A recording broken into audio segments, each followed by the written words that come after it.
Na realidade, eu nasci num terreiro de magia negra, né, e me criei, não que eu me envolvi, mas já fui envolvido desde o ventre da minha mãe, isso lá em Salvador, na Bahia. Fui o bruxo mais novo da história da magia negra, com 8 anos, já tinha feito cabeça, né, feito santo, como diz, mas hoje estou restaurado e liberto pelo poder do sangue do Cordeiro. Amém. Eu fiquei 27 anos envolvido na bruxaria, dos quais 19 eu fui babalorixá, eu fui pai de santo. Eu era conhecido, temido, as pessoas temiam. E um belo dia eu estava indo numa praça, naquela praça eu ia sempre, Praça da Lapinha, em Salvador. Estava sentado num banco daquela praça, de repente chegou uma moça, e ela estava portando um monte de folhetos. Ela me deu um folheto. Enquanto ela me deu o folheto, começou a pregar, a falar de Jesus. Eu peguei o folheto em pedaços, comecei a rasgando o folheto. E ela pregando, falando, no final ela me fez um convite. Eu peguei os pedacinhos do folheto e joguei no rosto dela. O senhor então teve uma atitude até agressiva a princípio. Eu não gostava de crente. 5 dias depois eu achei os pedacinhos de folheto. Agora, por que 5 dias? Foi ao acaso ou foi obra do Senhor para o senhor voltar naquele lugar? Porque eu sempre ia naquele lugar. E eu tinha costumes de ir naquela praça. 5 dias depois eu voltei ali. Quando eu cheguei ali, estavam os pedacinhos do folheto que eu mesmo havia rasgado. Foi quando o Espírito de Deus falou comigo pela primeira vez. O Espírito Santo falou: abaixe e apanhe a minha palavra. Eu comecei a catar os pedacinhos de folheto, colocando em cima do banco. Todos começaram a ver aquela cena, não era uma coisa normal. E depois que eu coloquei os pedacinhos ali do folheto, formou uma palavra, e essa palavra mudou ali o meu conceito sobre Deus, o meu pensamento sobre Deus. E o que formou ali? Uma palavra simples, porém objetiva e forte: Jesus te ama. E aquilo começou a transformar o seu coração? Ali foi como uma bomba atômica dentro do meu coração. Começou a explodir tudo aquilo que Satanás colocou na minha vida, porque até então ninguém gostava de mim. Eu era bruxo, eu era feiticeiro, eu era macumbeiro, eu prejudicava as pessoas. Tudo que eu fazia não era coisa boa para ninguém. O diabo não faz nada que preste a ninguém. E as pessoas me odiavam. E de repente eu ouço uma palavra, como se eu estivesse ali ouvindo a voz daquela mocinha que pregou o evangelho para mim: Jesus ama você. Agora, pastor, como é que o senhor saiu daquela praça? O que o senhor fez? Naquele momento comecei a sentir desejo de ir na igreja. Um homem que queria destruir a obra, queria destruir as igrejas, queria destruir os pastores, agora tem vontade de adentrar. E na mesma igreja que eu ia sempre fazer bruxaria, comecei a sentir ali vontade de ir à igreja e comecei a resistir, mas a força de Deus, o poder de Deus foi maior. Amém. Dado o momento eu não resisti, me levantei. Quando eu cheguei na porta da igreja, que eu era a única pessoa, pastor Pedro, não existia outra pessoa com aquela fisionomia que eu tinha.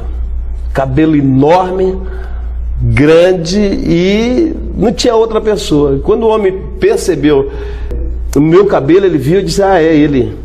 E ele correu ao meu encontro. Foi aí que tudo começou. A minha mudança começou, na verdade, aí. Porque isso me chamou muita atenção. Quando aquele homem se aproximou de mim, ele me deu um forte abraço, sussurrou no meu ouvido: seja bem-vindo, você está na casa de Deus. E o senhor nunca tinha encontrado, né, no tempo que o senhor serviu o diabo, porque o diabo não fala a palavra amor, não quer, não dá carinho, não dá nada, né? Pastor, isso foi impressionante, porque primeiro eu vi a diferença. Sabe a diferença? As pessoas, quando se assentavam do meu lado, se levantavam imediatamente. Por causa do cheiro, por causa da estranheza. Exato, o pessoal levantava, se assustava. E aquele homem me abraçar. E aquilo já cativou o seu coração. Quebrou minhas pernas. E ali ele já me conduziu até a frente. Eu andava com o bolso cheio de patuá, o pescoço cheio de guias, essas coisas tudo. Patuá que eu fazia. Pastor, eu tirava olho de defunto. Eu tirava dente de defunto e fazia patuá para a gente carregar no bolso. E o cabelo ainda grande? 19 anos, grande. Fedorento. 19, não lavava, não entrava água, né? Amém. Eu era agoureiro, feiticeiro, encantador, necromante, mágico, fazia previsões astrológicas, falava o passado, o presente, o futuro das pessoas. Eu comia defunto, eu dormia com o defunto, eu tinha relação amorosa com o defunto.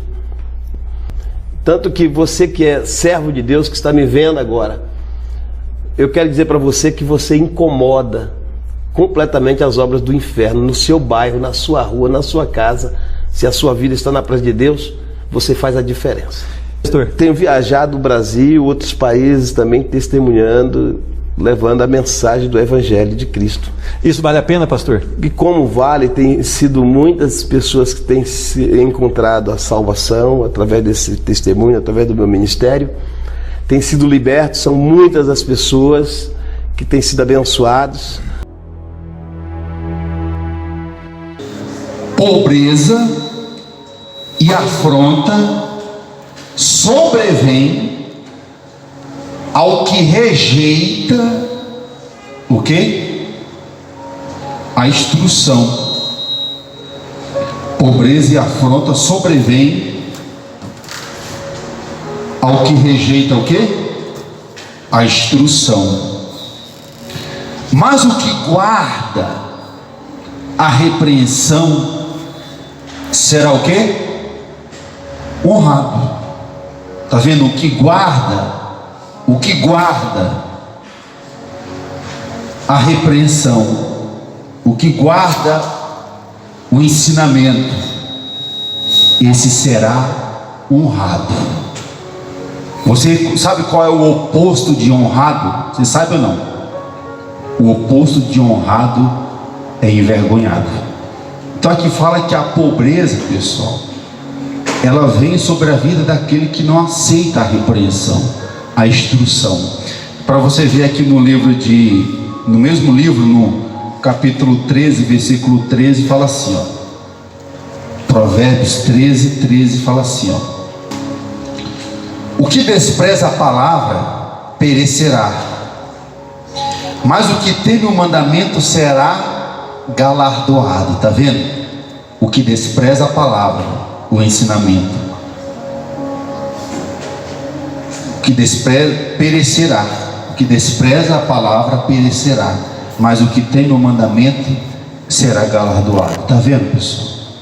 Então, se a gente despreza o ensinamento, por exemplo, a gente ensina para você que você tem que perdoar. A gente te ensinou isso, então você tem que perdoar.